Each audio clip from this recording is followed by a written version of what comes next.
అందరికీ hi friends, welcome to bone TV YouTube channel. ఈ video చాలా ఇంట్రెస్టింగ్గా ఉండబోతుంది అండ్ ముఖ్యంగా ఇంపార్టెంట్ కూడా.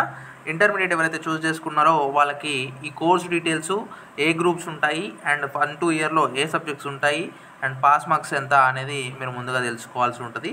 సో డైరెక్ట్గా టాపిక్లోకి అయితే వెళ్దాం. వీడియోని ఎక్కడ స్కిప్ చేయకండి.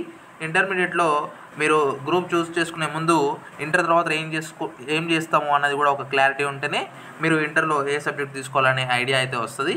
ఒకవేళ మీరు ఒక షార్ట్కట్గా చెప్తాను, ఇంజనీరింగు లేదంటే బీఎస్సీ ఇట్లా మీరు పోవాలనుకుంటే ఒక మ్యాథమెటిక్ ఫీల్డ్ లేదంటే ఒక ఇంజనీరింగ్ ఫీల్డ్కి వెళ్ళాలంటే మీకు మ్యాథమెటిక్స్ సబ్జెక్ట్ అయితే ఉండాలి. దానికోసం మీరు ఎంపీసీ చూస్ చేసుకుంటారు. లేదు నేను డాక్టర్ అవుతా అంటే నేను బైపీసీ చూస్ చేసుకుంటారు. లేదు నేను అకౌంట్ సెక్షన్ పోతా అంటే సిఈసీ కానీ ఎంఈసీ కానీ తీసుకుంటారు. సిఏ అట్లా కావాలంటే, లేదు నేను గవర్నమెంట్ జాబ్ ప్రిపరేషన్ అవుతాను అంటే హెచ్ఈసీ తీసుకుంటారు. సో ఇవి అనమాట కామన్గా కనిపించే గ్రూప్స్ మనకు ఇంటర్మీడియట్లో. ఎంపీసీ, తర్వాతకి బైపీసీ, తర్వాతకి సిఈసీ అండ్ తర్వాతకి HEC and next last but not least MEC. So ఇట్లా ఉంటాయి. అండ్ ఒక్కొక్కటి సింప్లిఫైడ్గా మాట్లాడుకుందాము. గ్రూప్స్లో ఏమేమి సబ్జెక్ట్స్ ఉంటాయి అండ్ పాస్ మార్క్స్ ఎంత అనేది. ఎంపీసీ ఫస్ట్ ఇయర్లో చూసుకున్నట్టయితే ఎంపీసీలో మ్యాథ్స్లో మనకు 1A 1B అని ఉంటుంది. ఈ రెండు మ్యాథ్స్కి సంబంధించిన సబ్జెక్ట్స్. తర్వాతకి ఫిజిక్స్ అంటే ఒకటే సబ్జెక్ట్ ఉంటుంది అండ్ తర్వాతకి కెమిస్ట్రీ అంటే ఒక సబ్జెక్టే ఉంటుంది. సో ఇట్లా 1A 1B ఫిజిక్స్ కెమిస్ట్రీ, వీటితో పాటుగా 2 లాంగ్వేజ్ సబ్జెక్టులు ఉంటాయి. ఇంగ్లీష్ కామన్ ఉంటుంది అందులో. అండ్ నెక్స్ట్ రిమైనింగ్ 1 సబ్జెక్ట్లో మీరు ఏదైనా తెలుగు ఆర్ సాంస్క్రిత్ ఆర్ ఉర్దూ ఇట్లా ఏదైనా ఒకటి సెలెక్ట్ చేసుకోవచ్చు. సో ఫర్ సపోజ్ సాంస్క్రిత్ అనుకుందాం, ఎస్ అని పెట్టుకుందాం. సో ఎన్ని సబ్జెక్ట్స్ అయ్యాయి టోటల్గా ఫస్ట్ ఇయర్లో? ఇక్కడ ఒక 2, 3, 4, 5, 6 టోటల్ 6 సబ్జెక్ట్స్ ఉంటాయి including languages. So and next ఇప్పుడు పాస్ మార్కింగ్ గురించి మాట్లాడుకుందాం. ఇందులో 1 ఇయర్లో 75 మార్క్స్ ఉంటుంది. 75 మార్క్స్కి మీకు ఎన్ని రావాలి మార్క్స్ అంటే 26 మార్క్స్ రావాలన్నమాట. గుర్తుంచుకోండి, 1Aలో 26 రావాలా పాస్ అవ్వాలంటే, 1Bలో 26 రావాలా 75కి పాస్ అవ్వాలి అంటే. ఒకవేళ మీకు గుర్తుండకపోతే కొద్దిగా నోట్ అయినా చేసుకోండి.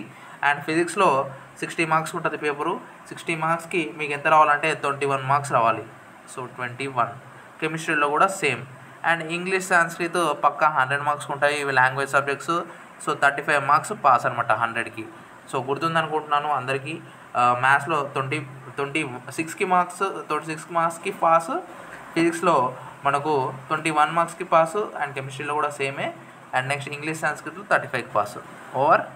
ఓకే, సో నెక్స్ట్ ఇక బైపీసీకి వెళ్దాము. సో బైపీసీలో బయాలజీ, ఫిజిక్స్, కెమిస్ట్రీ ఉంటుంది.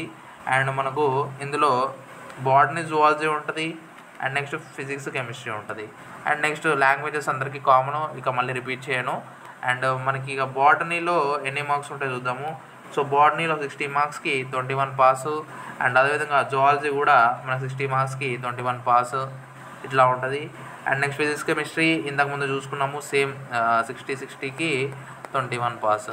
సో టోటల్గా మనకు బైపీసీ ఫస్ట్ ఇయర్లో 440 మార్క్స్ ఉంటాయి. అండ్ ఎంపీసీలో 475కి ఉంటుంది, గుర్తుంచుకోండి. అండ్ 2 సబ్జెక్టులు అయిపోయినాయి కదా. అండ్ ఇంకా మూడో గ్రూప్కి వద్దాము. మూడో గ్రూప్ ఏంటంటే ఎంఈసీ, సిఈసీ, హెచ్ఈసీ. సో ఇందులో మనకు మ్యాక్సిమం మెజారిటీ సబ్జెక్ట్స్ అయితే ఇప్పుడు మనం చెప్తాము. ఓవర్వ్యూగా చెప్తాను. Mathematics, economics, commerce, civics, economics, commerce, history, economics, commerce. So ఇందులో ఎట్లా ఉంటుంది మరి ఎంఈసీలో 500 marks first year. And second ఇయర్లో కూడా 500 మార్క్స్ 1000 అవుతుంది. అండ్ సిఈసీలో కూడా 500 మార్క్స్ అండ్ సెకండ్ ఇయర్లో కూడా 500 మార్క్స్ ఇట్లా ఉంటుంది. ఇందులో కూడా డీటెయిల్ సబ్జెక్ట్ వైజ్ ఎక్స్ప్లెనేషన్ కావాలి అంటే కామెంట్ సెక్షన్లో తెలియజేయండి. నేను మరొక వీడియో అయితే చేస్తాను దానికి డెడికేటెడ్గా. సో ప్రస్తుతానికి వీడియో అయితే ఆల్మోస్ట్ లెంతీ అవుతుంది. సో ఇక్కడతో స్టాప్ చేస్తున్నాను. Request based on your request MEC, CEC, HEC కూడా స్పెసిఫైడ్గా మీరు సబ్జెక్ట్స్ ఎవాల్యుయేషన్ చేసి చెప్పండి అంటే అది కూడా చెప్తాను. ఇంకెటువంటి డౌట్ ఉన్నా కూడా కామెంట్ చేయండి. ప్రాక్టికల్కి సంబంధించిన కావచ్చు, ఇంకేమైనా డీటెయిల్స్ కావాలన్నా కూడా అది కూడా వీడియో అయితే చేస్తాను. సో వీడియోని ఇక్కడ వరకు చూసినందుకు థ్యాంక్ యూ. అండ్ ఎటువంటి డౌట్ ఉన్నా కామెంట్ చేయండి. మన ఛానల్లో ప్రతి ఎడ్యుకేషన్ సంబంధించిన అప్డేట్స్ ఉంటాయి. So please do subscribe and like చేయండి అండ్ షేర్ చేయండి మీ మిత్రులతో. ఈ వీడియోని వాట్సాప్ గ్రూప్లో. So this is Bhuvan signing out. జై హింద్.